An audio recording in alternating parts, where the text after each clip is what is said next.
Halo semua, selamat datang di Kabar Finansial.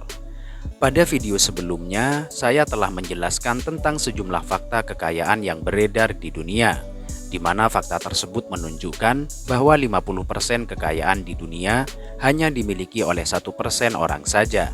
Dan menariknya, dalam sebuah survei disebutkan bahwa jika seluruh kekayaan di dunia dikumpulkan kemudian dibagikan secara merata, maka dalam waktu 1-5 tahun, distribusi kekayaan tersebut akan kembali ke kondisi awal. Artinya, 50% kekayaan itu akan kembali dimiliki oleh 1% orang saja, sementara 99% orang yang tersisa akan kembali miskin seperti semula. Pertanyaannya, mengapa bisa demikian? Jawabannya terletak pada pola pikir. Terdapat pola pikir yang sangat mendasar yang membedakan antara orang kaya dan orang miskin dalam memandang suatu pendapatan. Sebagai contoh, pada momen Idul Fitri atau hari besar keagamaan, di Indonesia biasanya terjadi distribusi kekayaan nasional yang disebut dengan tunjangan hari raya atau THR. Setiap pengusaha mengeluarkan uang lebih untuk membayar THR kepada setiap karyawan, dan karyawan akan mendapat uang lebih dalam bentuk THR. Lalu, apa yang terjadi setelah karyawan menerima THR? Apakah karyawan bertambah kaya, atau justru kekayaan itu akan kembali dimiliki oleh perusahaan? Jawabannya, rata-rata dari karyawan itu akan terburu-buru menghabiskan uangnya untuk keperluan yang bersifat konsumtif. Bahkan jika perlu, mereka masih menambah anggaran belanjanya dengan berhutang. Sehingga tunjangan yang mereka terima pun habis dalam waktu singkat. Dan dalam waktu yang singkat pula, uang yang mereka terima kembali dimiliki oleh perusahaan. Dari ilustrasi ini, kita bisa memahami bahwa sejatinya hampir tidak ada perbedaan antara orang kaya dan orang miskin dalam memperoleh uang. Satu-satunya yang membedakan antara keduanya adalah pola pikir dalam mengelola keuangan.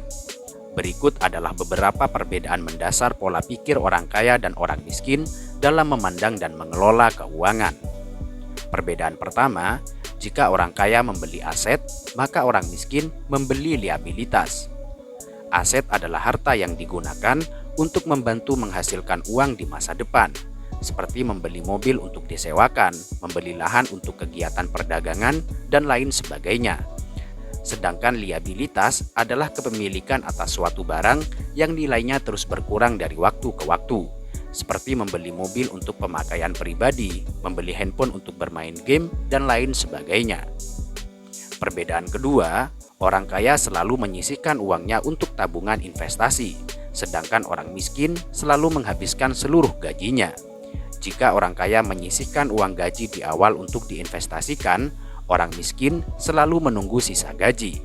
Itulah mengapa nilai kekayaan orang-orang kaya terus meningkat dari waktu ke waktu, sebab mereka berhasil mempekerjakan uangnya untuk mereka dengan cara investasi. Sementara orang miskin selalu bekerja untuk mencari uang, yang uang itu sendiri selalu mereka habiskan bahkan sebelum akhir bulan. Perbedaan ketiga, orang kaya selalu mencicil untuk mendapatkan income yang lebih produktif.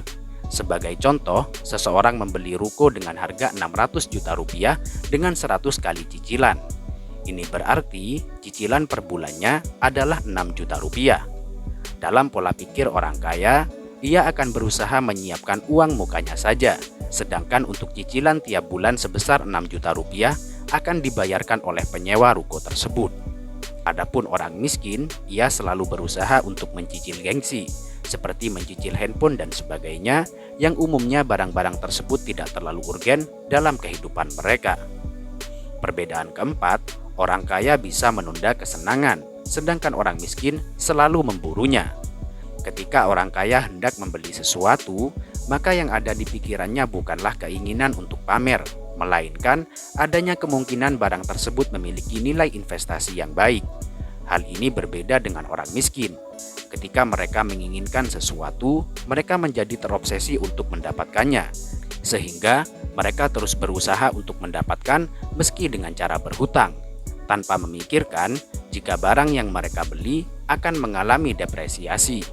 Perbedaan kelima, orang kaya membeli fungsi, sedangkan orang miskin membeli gengsi.